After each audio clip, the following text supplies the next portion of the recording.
Hey everybody, it's Kelly. Welcome back to another episode of Ask a Therapist. Today we're back to our roots with biphobia, internalized homophobia, and also coming out later in life. But today I want to talk to you about the impact of the male gaze on all of those things. Just recently there was a performance at the VMAs that caused a stir. And while I'm all for anyone using their platform to be who they want to be, I have a little bit of a problem with people who are in the queer community using their platform to exploit the queer community, hence the topic. There can be very little argument that we live in a patriarchal society, and queer women grow up in the same patriarchal society that straight women do. Whether you're a woman who experiences attraction to men or not, you are not exempt from experiencing the impact of society that is constructed around the male gaze. There's a lot of connection between that and internalized biphobia and internalized homophobia for women. When what you want, when what you are looking for in a relationship or preferring in a relationship, however you want to phrase that, when what you expect to have does not match up to what society has expected you to have, that is going to lead to some questions for you, like, is there something wrong with me? Do I really want what I think that I want? What is wrong with me because no one else seems to want this? And those are things that every queer person goes through in discovering who they are and accepting who they are, because we live in a heteronormative society. Because our society itself has developed this expectation of women that everything that we do as women is for the male gaze, that is going to add another layer onto the understanding that if you are someone who falls outside of the realm of people who do the things that they do for the male gaze, that there's something wrong with you. Internalized biphobia, internalized homophobia are two of the biggest reasons that people do come out later in life. Wrestling with those internal understandings of who you are, what you deserve, what it is that you have the right to need or want with your life, what you have the right to actually go and get for your life.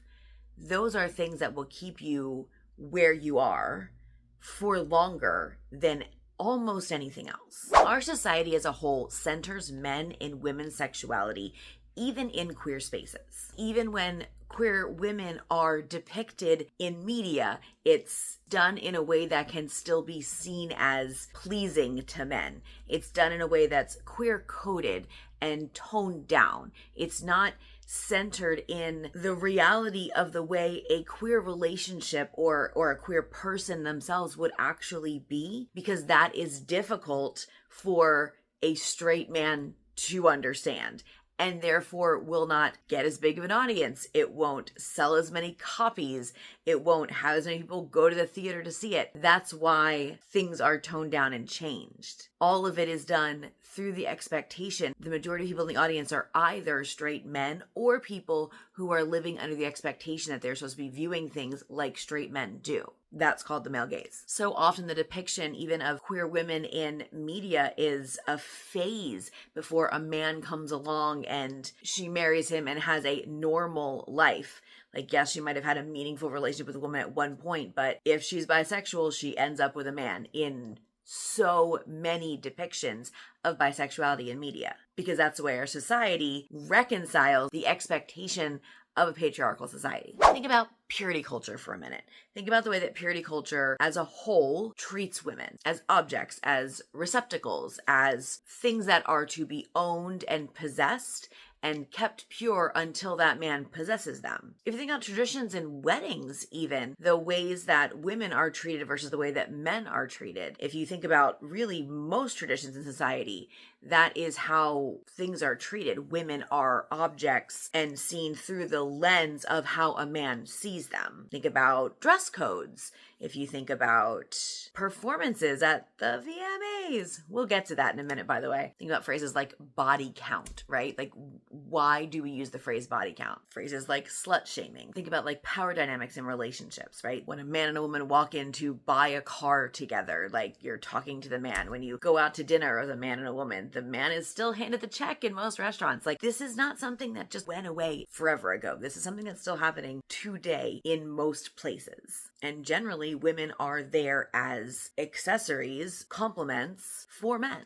This is where the performance of the VMAs comes in and why it was so problematic. A lot of the back and forth that I've seen is because the artist is bisexual, it does not matter that she's up on stage portraying a lesbian sex act while singing. And it's not the fact that she's portraying a lesbian sex act while singing that is a problem. I don't find that problematic in any way, in reality. The problem is what they're singing when they're doing it. The problem is we're living in an age right now where there are Billie Eilishes and Chappell Roans who are very clearly owning their sexuality and owning who and what they're singing about and not centering men in that. And in fact, in one very clear song from at least one of them, releasing people who are centering men in their lives.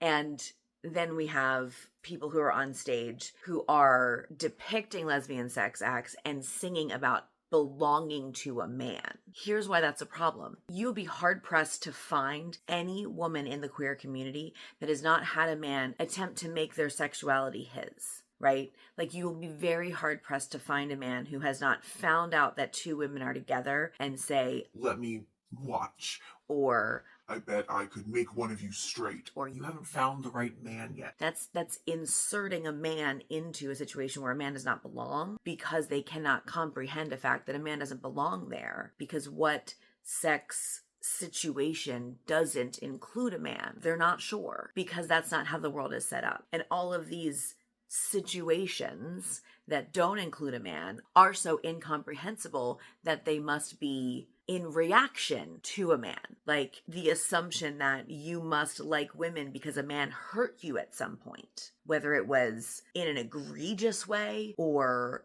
you had your heart broken too many times, but there has to be something that a man has done to you in the past that has made you turn to women, because that's the only possible way you could reject men.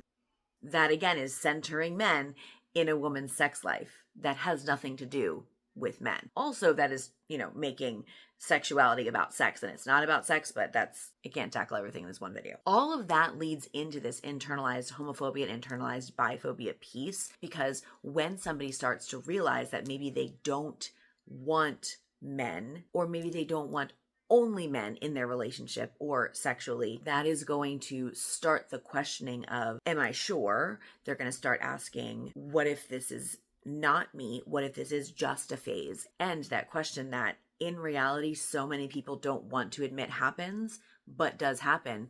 What if I do this? What if I come out like this and no man wants me after this, even if I change my mind? Those questions are scary, and those questions are not ones that you know how to verbalize to anybody, because who has the resources to verbalize that to people? If you had the resources to verbalize that to people, those questions wouldn't be so scary, and they would be questions you'd be able to answer earlier.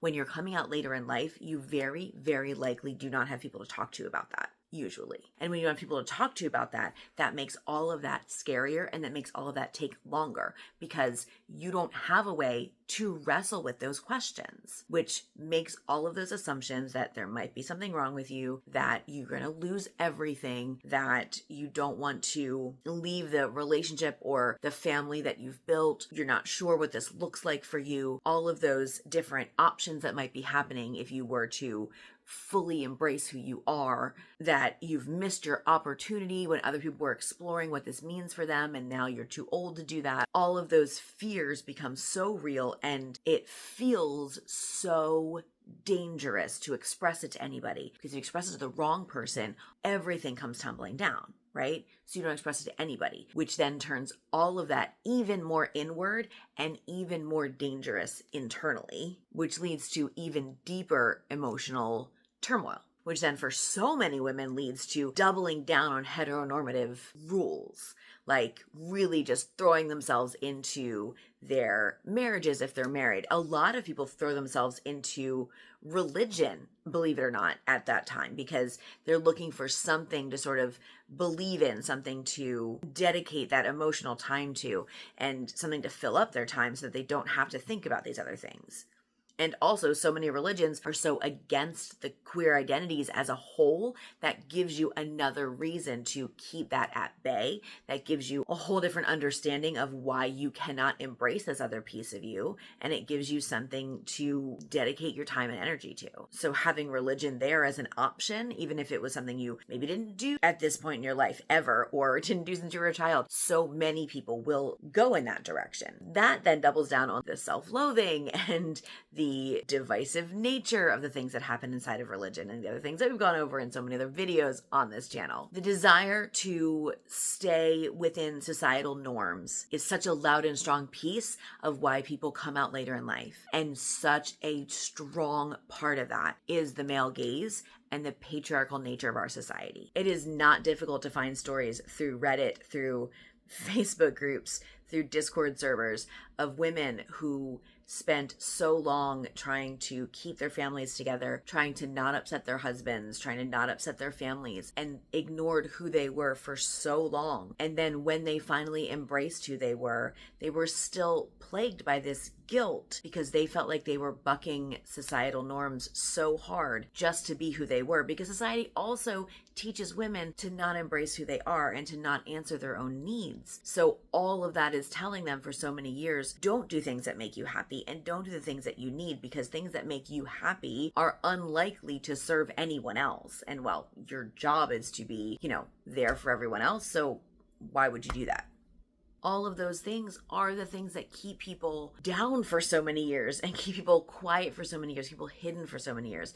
People deserve, when they discover who they are, to live into who they are. There are ways to do that and still let all of the people that you love know that you still love them. You deserve to be you. You do. Just like everyone else deserves to be them. Just because you live in a patriarchal society and you live in a society that's built on the male gaze does not mean that you are for the male gaze. It does not mean that your existence is for other people's consumption. And the only way to do that, the only way to break out of that, is to live what you know to be the truth of who you are. You have to be patient with yourself. You didn't ask for any of this to be put on you, and it has been.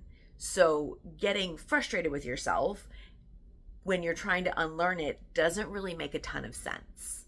Being patient with yourself while you're unlearning some of these things is the only way to work your way through it. Being honest with yourself about where you are, looking for some support along the way. Those are the ways that you untangle internalized biphobia, internalized homophobia, and honestly, internalized misogyny. Those are the ways that you work through those to get to a point where, while you cannot change society, you can change the impact that society does have on you and how much you allow that to decide how you interact with those things, right? If any of you have encountered any of these topics I've talked about, internalized biphobia, internalized homophobia, when attempting to come out, especially later in life, or have experienced the impact of the male gaze on your deconstruction of those phobias, I'd love it if you would share as much of your story as you're comfortable with in the comments. One of the things that we hear reflected so much in this channel is how much the stories shared have helped other people to see themselves reflected in that, because like I said, it can be so hard to know where to share your story and where to get support, because it can feel so monumental to confide in people in your life when you're trying to decide how to proceed, when you're understanding new things about yourself. So as much or as little as you're willing or comfortable to share, that would be great. And that's it for today. Thank you so much for being here. I will see you all next time. And until then, take care of yourselves and each other.